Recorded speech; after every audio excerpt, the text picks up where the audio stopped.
Boxing King Media in association with Boxro, here with Mark Tibbs. Mark, we're here, it's fight week, one of your own, Tommy Fletcher fighting on the undercard of Anthony Yarde versus Beterbiev. Firstly, how are you? He's looking good, your man is. You like it? Does he look fresh? He looked good in the ring, looked fresh, looked like he had heavy hands. I hope so, I bloody hope so. Let's talk about Tommy. A lot of sort of eyes on him. We know that he can deliver. He's got heavy fists so far. Three knockouts, 3 fights. In the gym, how much does he hurt your shoulders, your arms when he's punching you? Well, listen, I'm conditioned to this for doing it so long. But getting back to Tommy, Tommy's coming along very, very, very, very well.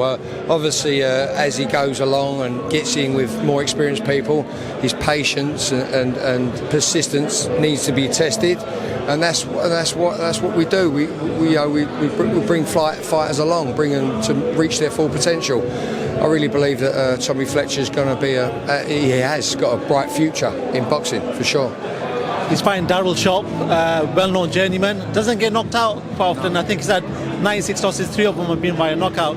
Good little test for Tommy, this. It's a very, very good test. I feel that, I wouldn't be surprised if he takes Tommy the full 6 rounds, and it'll be a learning lesson if he does. And he's got to get behind that long lead, that long right jab lead, and he's got to learn to, pick, poke, and set stuff up, and draw him on as well, maybe at times. But he's got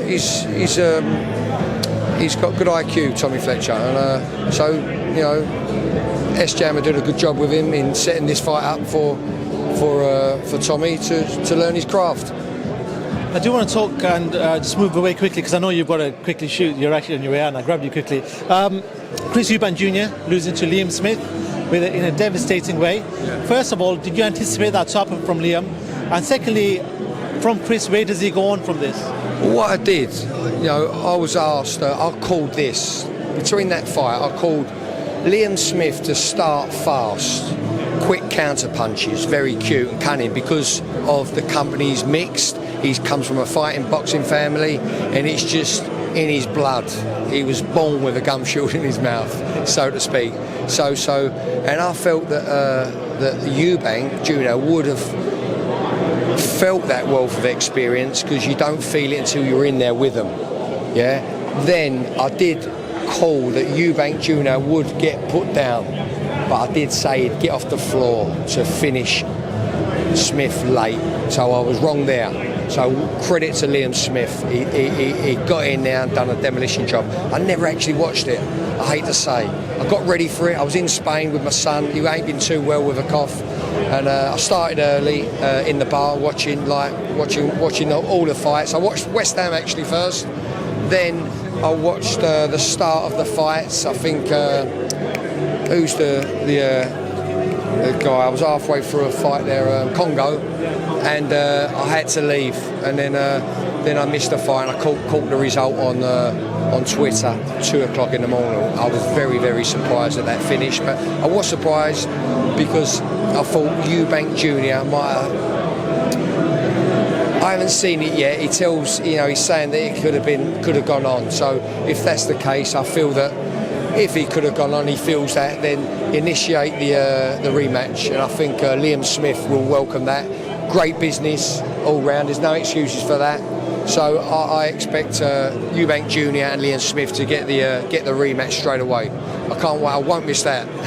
A question I'm asking right now is, Chris has had to sort of go in between weights. He had to go down to 157 for Conor Benn, 160, and then he's also fought at 168. Is moving around the weights, especially draining himself out than he wants to be, affecting his punch resistance, because nobody anticipated Liam Smith to knock him out. Do you feel like that could be a factor in Chris's? Listen. I felt that Chris Eubank Jr. was very, very stubborn. It's not. I'm not making that up. We have all known. I don't know Chris Eubank Jr. himself, but see, through being stubborn and not listening to experienced coaches when you're young, you rob yourself of wisdom. Yeah. So he should know what cutting weight is going to do to a man, especially when you're in your twilight years. Yeah, it's not rocket science. So if he's made the mistake of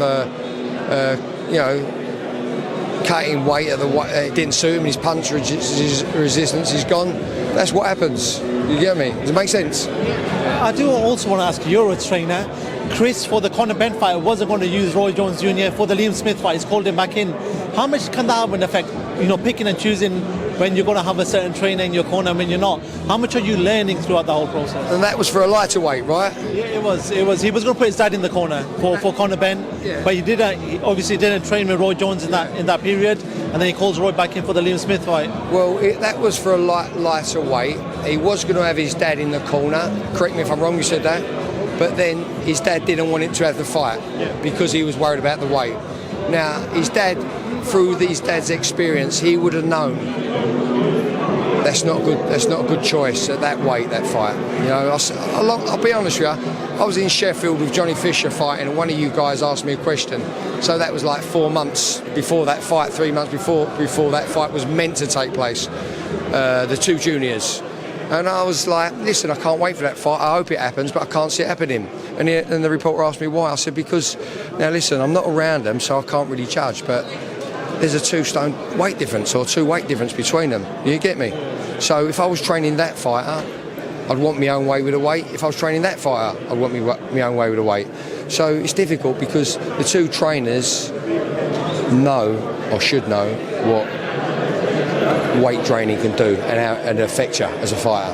So does that make sense to you? 100% makes sense. I know you've got to go, Mark. I appreciate your time speaking to Boxing King Media. Ask me anything else you want. I'm not rushing.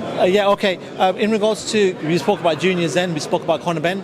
It seems like the whole process with Conor Benn sort of rolling on and on. We're still waiting for a statement. He's coming out on social media a lot more now saying, listen, I'm innocent. Something's going to come out soon. Still not heard it. What do you make of this whole situation and how long it's dragged out? To be fair, I've got to be honest with you. I haven't took notice of anything. I'll be interested when something interests me. You know what I'm saying? So yeah. Listen. I hope to see Conor Benn back in the ring. Wouldn't we all? So listen, it's a shame what's happened, and let's see if they can get back fighting again, because there's some good fights out there for him. Actually, I do want to move away to the heavyweight division. I do want to talk about Tyson Fury fighting Alexander Usyk. Looks like that should happen. Positive talks. Until it happens, boxing's never been kind to us. So until it happens, we'll wait and see. But if that fight was to happen, what happens in that fight, Mark? Tyson Fury wins. Too big. Similar IQ between the pair of them. The confrontations would be interesting because both of them are very on it, very aware, and that would be interesting. But I feel that Tyson Fury's too big, and keep calling the middleweight. The middleweight, he's a cruiserweight, but yeah, Tyson Fury wins, and Tyson Fury wins. I'll back Tyson Fury, but listen, I don't think I've ever known a clash of 2 fighters that are so smart. You get me? So that excites me, yeah. Actually, a fight that looks like it might get made. Anthony Joshua looks like he might be fighting Jermaine Franklin. Jermaine Franklin obviously fought Dillian Whyte in a tough fight. Going back to Dillian's fight with Jermaine, what did you make of Dillian's performance on the night? Because there's a lot of people questioning the result. Yeah, it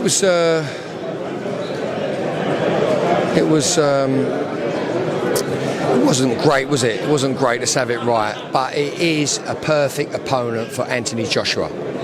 Okay, why? Because Anthony Joshua, for me, his style's been lost, his head's lost.